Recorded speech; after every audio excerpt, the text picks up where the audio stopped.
The Native American Cinderella story, in the shores of a wide bay on the Atlantic coast of what is now called Canada, there dwelt in old times a great Native American warrior known for his wondrous deeds.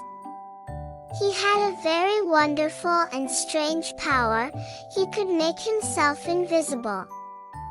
In this way he could mingle unseen with his enemies and listen to their plots. He was known among the people as Strong Wind, the invisible. Strong Wind dwelt with his sister in a tent near the sea, and his sister helped him greatly in his work.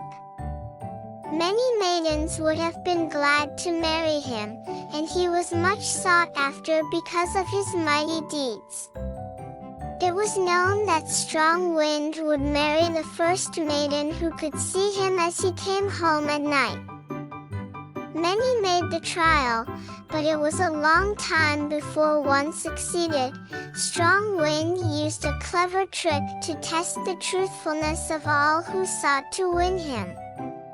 Each evening as the sun went down, his sister walked on the beach with any girl who wished to make the trial. His sister could always see Strong Wind, but no one else could because he made himself invisible to all but her. And as he came home from work, his sister would see him drawing near, and she would ask the girl who sought him, "Do you see him? Do you see my brother?" And each girl could not see him but wanted to win the hand of Strong Wind, and so would falsely answer, "Yes." His sister would then ask, "With what does he draw his sled?" And each girl would answer, "With the hide of a moose, or with a pole, or with a great cord." And then his sister would know that they all had lied, and their answers were mere guesses. Many tried and lied and failed, for Strong Wind would not marry anyone who was untruthful. There lived in the village a great chief who had 3 daughters. Their mother had long been dead. One of these was much younger than the others. She was very beautiful and gentle and well beloved by all, and for that reason her older sisters were very jealous of her charms and treated her cruelly. They clothed her in rags so she would look ugly, and they cut off her long black hair, and they burned her face with coals from the fire so that her skin would become scarred and disfigured. And they lied to their father, the chief, telling him that she had done these things to herself. But the young girl was patient and kept her gentle heart and went about her work. Like other girls, the chief's 2 eldest daughters wanted to marry Strong Wind. One evening, as the sun went down, the oldest daughter walked on the shore with Strong Wind's sister and waited for his coming.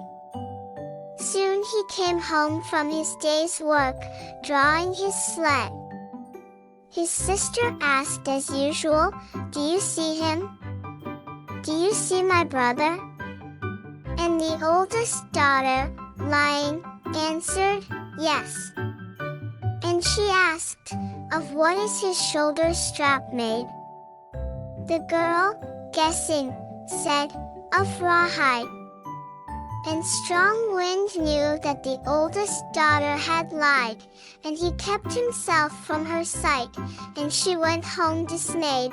The second daughter, too, tried to win Strong Wind. She walked along the shore with Strong Wind's sister, and when the sister asked her if she saw Strong Wind, she, too, lied, saying, "Yes." When she was asked of what his shoulder strap was made, she guessed, "Of woven grasses." And so she was also denied by Strong Wind. One day the chief's youngest daughter with her rags and her burnt face resolved to seek Strong Wind. She patched her clothes with bits of birch bark from the trees as best she could, and put on the few little ornaments she possessed, and went forth to try to see the Invisible One as all the other girls of the village had done before. Her sisters laughed at her and called her a fool. As she passed along the road, all the people laughed because of her tattered frock and her burnt face, but silently she went her way. Strong Wind's sister received the girl kindly, and at twilight she took her to the beach. Soon Strong Wind came home drawing his sled, though none could see him but his sister. And his sister asked, "Do you see him?" The girl could not, and she answered, "No." His sister wondered greatly because she was the first one who had spoken the truth. She asked, "Do you see him now?" And the girl answered, "Yes. And he is very wonderful." Then the sister asked, "With what does he draw his sled?" The girl answered, "With the rainbow," and she was much afraid. And the sister asked further, "Of what is his bowstring?" And the girl answered, "His bowstring is the Milky Way." Then Strong Wind's sister knew that because the girl had spoken the truth, her brother had made himself visible to her. She said, "Truly, you have seen him." And she took the girl home and bathed her, and all the scars disappeared from her face and body, and her hair grew long and black again like the raven's wing, and she gave her fine clothes to wear and many rich ornaments. Then she bade her to take the wife's seat in the tent. Soon Strong Wind entered and sat beside her, and called her his bride. The very next day she became his wife. Ever afterwards she helped him to do great deeds.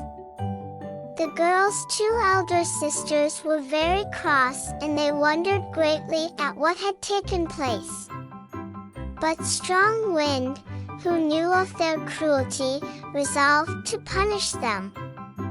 Using his great power, he changed them both into aspen trees and rooted them into the earth. Since that day the leaves of the aspen have always trembled, and they shiver in fear at the approach of Strong Wind. It matters not how softly he comes, for they are still mindful of his great power and anger because of their lies and their cruelty to their sister long ago.